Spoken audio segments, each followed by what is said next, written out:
I'd like to take his face off. Face divided by off wasn't just another late 90 seconds action blockbuster.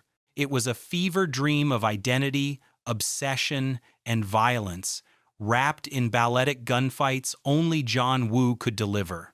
But what audiences saw on screen Cage and Travolta trading identities with chilling precision was nothing compared to the madness behind the camera. Exploding sets, rewrites on the fly, and stunts that almost turned fatal. Today, we're diving into 20 weird facts about Face, divided by off secrets of casting battles, production chaos, and stunts that nearly broke its stars. And stick around for the bonus fact, a detail so bizarre even Woo fans rarely believe it's true. Let's begin. The script sat in Hollywood limbo for years. Face divided by off wasn't born in the 90 seconds. The original draft dates back to 1990, when writers Mike Werb and Michael Collery pitched it as a sci-fi thriller set in the near future. The idea of swapping faces with microsurgery sounded too outlandish at the time, and studios passed. Paramount even optioned it, only to bury it in development hell. For 6 long years, the script floated around town, constantly rejected for being too weird or too ambitious. It wasn't until John Woo signed on after successes with Hard Target and Broken Arrow that the project caught fire again. Woo stripped away the futuristic setting, grounding the story in gritty realism. That shift turned Face divided by off from an eccentric sci-fi into the operatic action movie we know today. What started as a shelved curiosity became one of the most original blockbusters of the decade. Stallone and Schwarzenegger almost starred. The original dream casting wasn't Nicolas Cage and John Travolta. Producers initially courted Sylvester Stallone and Arnold Schwarzenegger.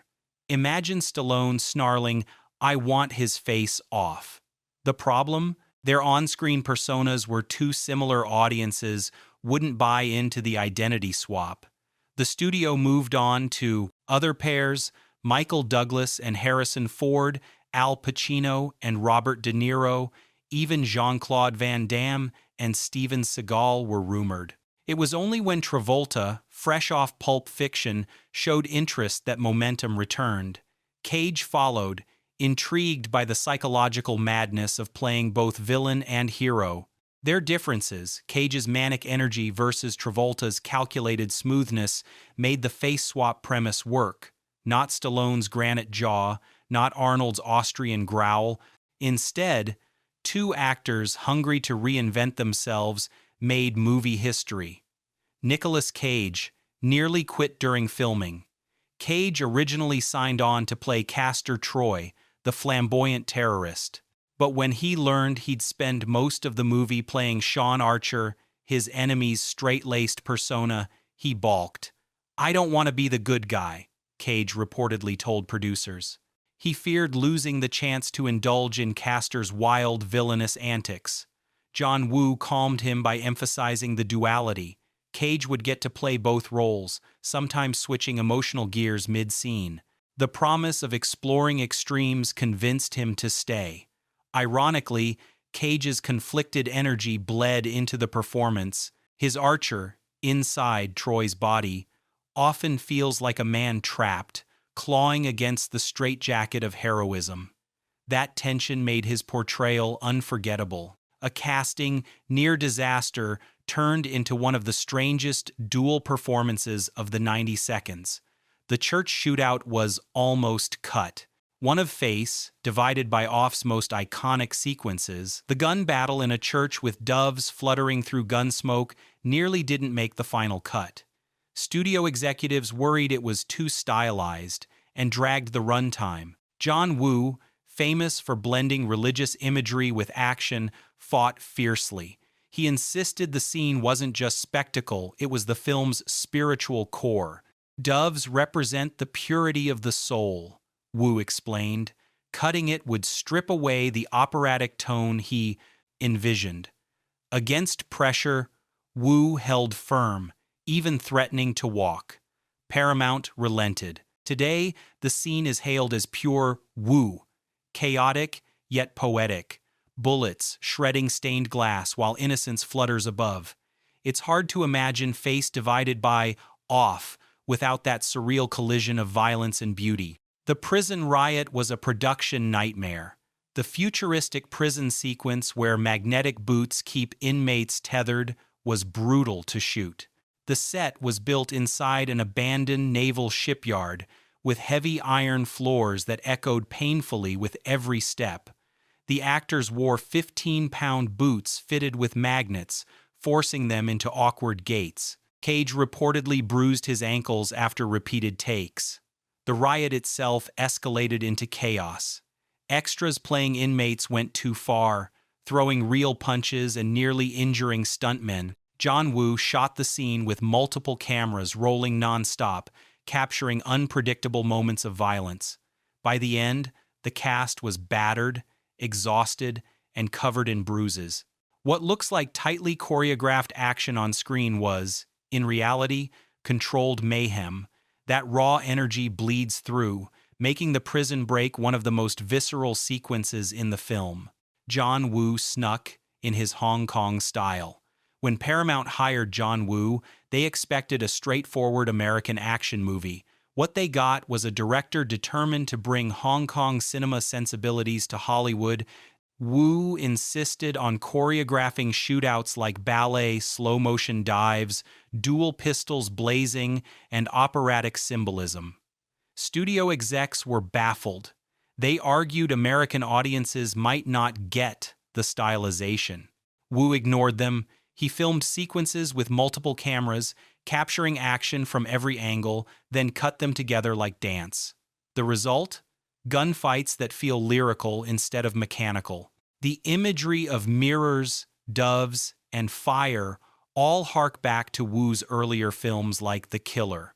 Not an imitation of American action and invasion, Woo reshaped Hollywood's idea of how violence could look, blending poetry with explosions. Travolta studied Cage obsessively. For the film to work, Travolta and Cage had to mimic each other's quirks after the face swap. Travolta took the challenge seriously.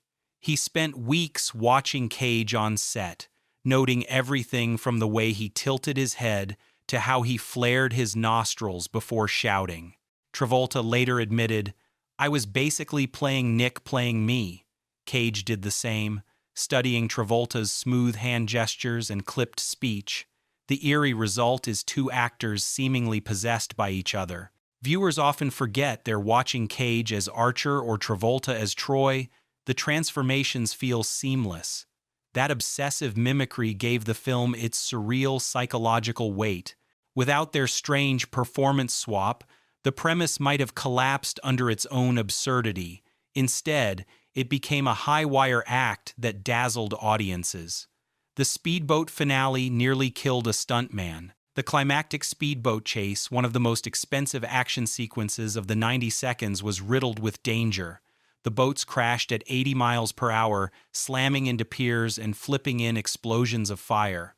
One stuntman was nearly decapitated when debris from a shattered pier shot across the water like a spear. Another was thrown overboard after a mistimed explosion. John Woo, unsatisfied with rehearsed takes, demanded real collisions. Paramount insured the stunt crew heavily, fearing lawsuits. Cage and Travolta performed close-up shots themselves, clinging to boat decks while hidden speed rigs pulled them across the water. The chaos was so intense that the sequence ballooned the budget by millions. But Woo refused shortcuts. He wanted raw speed, raw impact. The result is a finale still ranked among the greatest boat chases ever filmed. The face switch surgery was surprisingly convincing. The surgery sequence looks futuristic, but the filmmakers consulted real plastic surgeons to ground it in medical detail. Specialists advised on how skin could be peeled, how lasers might cauterize, and how swelling would occur. The result is disturbingly believable. Viewers squirm as faces are lifted like masks. Makeup designer Kevin Haney combined prosthetics, animatronics, and digital touches. He even added subtle imperfections, like tiny bubbles under the skin, to make the effect unsettlingly real. Ironically, many audience members left the theater asking doctors if such a surgery might one day be possible. Some plastic surgeons even received prank calls requesting face divided by off operations. What was meant as science fiction blurred uncomfortably close to medical plausibility, giving the film an extra layer of body horror fascination. Cage terrified the child actor in the opening scene. The opening scene, Castor Troy assassinating Sean Archer's son, required Nicolas Cage to aim a rifle near a child actor. To get into character, Cage made grotesque faces between takes, slipping into Castor's manic glee. The young boy, unprepared for Cage's intensity, burst into tears mid-scene. Cage later apologized, explaining he wanted the fear to feel real. Director John Woo decided to keep rolling, capturing raw reactions. That genuine unease set the film's grim tone immediately. Not a cartoonish villain, but a predator invading innocence. Cage's unsettling presence haunted the child actor for days after, and his parents demanded assurances of safety. Still, the moment works. It's not staged terror, it's an authentic flash of dread. A reminder that on face, divided by off, performance and reality sometimes collided uncomfortably. We're only halfway into the madness, dangerous stunts, bruised actors, and Cage scaring children. If this is blowing your mind, go ahead and like and subscribe, because the next 10 facts are even crazier. The film's rating battle was brutal. John Woo originally delivered a cut of Face, divided by off so violent it earned an NC-17 from the MPAA. Studio executives panicked. Entire sequences had to be trimmed, blood sprays reduced, lingering shots of gore shortened. The church shootout and boat chase lost several seconds each. Woo reportedly fought every cut, insisting violence was part of the film's operatic rhythm. But the MPAA refused to budge. Paramount finally convinced Woo to scale back, shaving nearly 2 minutes of brutality to secure an R rating. Ironically, even the trimmed version shocked audiences with its intensity. Fans who've seen the workprint say the deleted moments make the film almost unbearable in its rawness. What was released still feels like Woo Unchained. Imagine the full version. It might have been too much for American audiences in 1997. Gina Gershon and John Woo clashed on set. Gina Gershon, who played Sasha, the sister of Castor Troy, clashed with Woo over how her character was portrayed. Gershon wanted Sasha to have more agency, less as a helpless bystander caught between men. Woo, used to stylized archetypes, resisted. Tensions flared during the warehouse shootout, where Gershon demanded her character fight more aggressively. Woo allowed last-minute choreography adjustments, letting Gershon fire weapons and physically defend her son. Gershon later revealed, "I fought for Sasha to be more than wallpaper." That fight paid off. Sasha became one of the film's emotional anchors, a woman bound to a criminal but fiercely protective of her child. Her presence softened the film's relentless masculinity and gave the story a tragic counterbalance. Without Gershon pushing back, her role might have faded into cliché. The cast dealt with emotional whiplash. Switching roles wasn't just technical, it was psychological torture. Travolta admitted he struggled to embody Castor Troy's cruelty after spending weeks as Sean Archer. "It messed with my head," he said. Cage felt the same. He would erupt with manic laughter one day, only to sink into grief-stricken fatherhood the next. Crew members noticed both actors retreating off set, exhausted from emotional whiplash. Even rehearsals were intense. Woo insisted they play scenes in full, shouting, crying, or cackling at top volume, even if the cameras weren't rolling. The atmosphere swung wildly, one moment, gallows humor, the next, near breakdowns. That strain bled into the performances. You can see it in the eyes of both actors: fatigue, mania, sorrow. Face Divided by Off wasn't just action choreography, it was psychological warfare on its stars. The mirror scene carried hidden symbolism. One of the film's most striking moments comes when Archer and Troy face each other across a mirror, guns raised, staring into their own reflections. On the surface, it's stylish framing, but Woo meant it as a metaphor. He said, "The greatest enemy is always yourself." The scene was carefully staged so that Cage and Travolta literally confronted themselves while aiming at the other.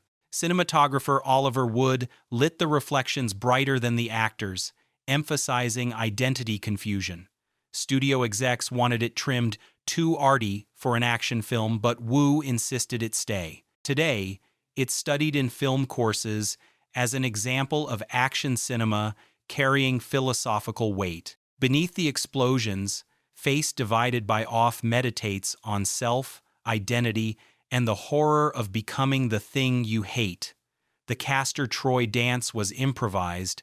The opening sequence of Cage as Troy, planting a bomb and dancing wildly in a priest's outfit, wasn't in the script. Woo simply told Cage, "Do something crazy." Cage, never one to resist, launched into a surreal jig, flapping his hands and leering at a choir. Crew members thought he'd lost his mind, but Woo clapped with delight. That improvisation set the tone for Troy, unpredictable, flamboyant, terrifying. Cage later explained, "I wanted him to feel like a rock star terrorist. The priest disguise, the manic grin, the bizarre dance, it all came from Cage's imagination." That tiny moment became one of the film's most iconic visuals, burned into pop culture memory. Sometimes, the weirdest choices made on set end up defining an entire character. The surgery scene traumatized test audiences. During early test screenings, the face-swapping surgery sequence provoked extreme reactions. Several audience members reportedly fainted, while others walked out muttering that it was too real. Paramount execs considered cutting it down, but John Woo argued it was the core of the film's horror. Makeup designer Kevin Haney enhanced the grotesque details: smoldering lasers, sizzling flesh, and blood pooling under translucent prosthetics. The sound design made it worse. Squelches and sizzling noises layered in from pigskin experiments in the effects lab. One producer joked, "We didn't make an action film, we made a medical horror." The scene survived intact, and it worked. Audiences were disturbed, but they couldn't look away. That blend of shock and plausibility cemented Face Divided by Off as more than a shoot, up. It was a nightmare that felt disturbingly possible. The film almost had a darker ending. The ending audiences saw Archer reunited with his family. Adopting Sasha's son wasn't the original plan. Early drafts ended far darker. In one version, Archer couldn't fully reclaim his old life, permanently scarred by Troy's influence. Another draft had Archer rejecting Sasha's son, fearing he'd inherit Troy's violence. Woo filmed a bleaker cut, but Paramount demanded hope. Test audiences reacted negatively to tragedy, wanting catharsis after 2 hours of chaos. Reluctantly, Woo reshot the ending, delivering the reunion with golden light flooding through windows. Still, traces of darkness linger. Archer's haunted stare suggests trauma doesn't vanish with a scalpel. It wasn't the tragic finale Woo wanted, but the compromise gave the film box office power while still hinting at psychological scars that never heal. The hospital escape nearly went wrong. In the hospital escape sequence, Cage as Archer leaps from a gurney, sliding across the floor as bullets rain. The stunt required pyrotechnics, collapsing walls, and exploding medical equipment. Timing was everything too early, and Cage would be engulfed in flames. Too late, and the ceiling debris might crush him. During one take, the explosives fired milliseconds off. Cage's costume caught sparks, igniting briefly before crew rushed in with extinguishers. The actor escaped injury, but the scare rattled everyone. Wu insisted Cage continue doing close-ups for authenticity. That mix of danger and performance intensity electrified the scene. What looks like chaos on screen was real chaos, fire, smoke, and collapsing debris threatening disaster at every turn. The moment highlights how close Face Divided by Off came to trading fiction for tragedy. Travolta relished playing evil. John Travolta had spent years typecast as the charming good guy or the washed-up star. When he finally got to play Castor Troy's sadistic swagger, he embraced it. Travolta confessed it was liberating to channel pure evil, especially in scenes taunting Archer's family. "It was delicious," he said, but playing evil took a toll. Co-stars recalled him pacing nervously after takes, trying to shake off the darkness. Ironically, audiences loved Travolta's villain more than his hero. Critics praised the way he slid between fatherly tenderness and predatory menace. For Travolta, it was a career jolt, proof he could embody something more sinister than Grease's Danny or Saturday Night Fever's Tony. Without Face Divided by Off, Travolta's late 90 seconds resurgence might have fizzled. Evil didn't just pay, it resurrected him. The film's success surprised everyone. When Face Divided by Off premiered in June 1997, expectations were cautious. Action fatigue was setting in after years of formulaic blockbusters. But the film exploded, earning over $245 million worldwide. Critics, who usually dismissed action cinema, praised its operatic ambition. Roger Ebert called it a classic example of the kind of movie that's made out of other movies and yet stands alone. Audiences were transfixed not just by explosions, but by performances that blurred hero and villain. Paramount realized too late they had underestimated Wu's vision. What they feared was too weird became a cult-defining hit. The film even snagged an Academy Award nomination for sound effects editing. Face Divided by Off didn't just succeed. It redefined what a summer action movie could be. Stylish, psychological, unforgettable. A sequel almost happened twice. After the film's success, Paramount immediately considered a sequel. Writers pitched ideas where Archer and Troy's sons grew up and repeated the face swap cycle. Cage and Travolta expressed interest if the script was wild enough. But Wu balked, saying, "This story is finished." Years later, rumors of a reboot resurfaced, with director Adam Wingard, Godzilla vs. Kong, attached. Wingard clarified he didn't want a reboot, but a direct sequel, the continuation of Archer and Troy's saga. As of now, the project floats in development, a ghost of Hollywood's obsession with recycling IP. Fans remain divided. Do we need another face swap? Maybe not, because Face Divided by Off wasn't just a film. It was lightning in a bottle, chaos, madness, and beauty colliding once. Some things shouldn't be replicated. Closing reflection. Face Divided by Off endures not just as a 1,997 blockbuster, but as a fever dream of identity and chaos. Behind every slow-motion dive and fluttering dove was danger, defiance, and actors tearing themselves apart to embody each other. It wasn't safe. It wasn't simple. It was one of the strangest, boldest action films ever made. If you loved uncovering these secrets, hit that like button, subscribe, and tell us in the comments, would you watch a Face Divided by Off 2 or should the original remain untouchable?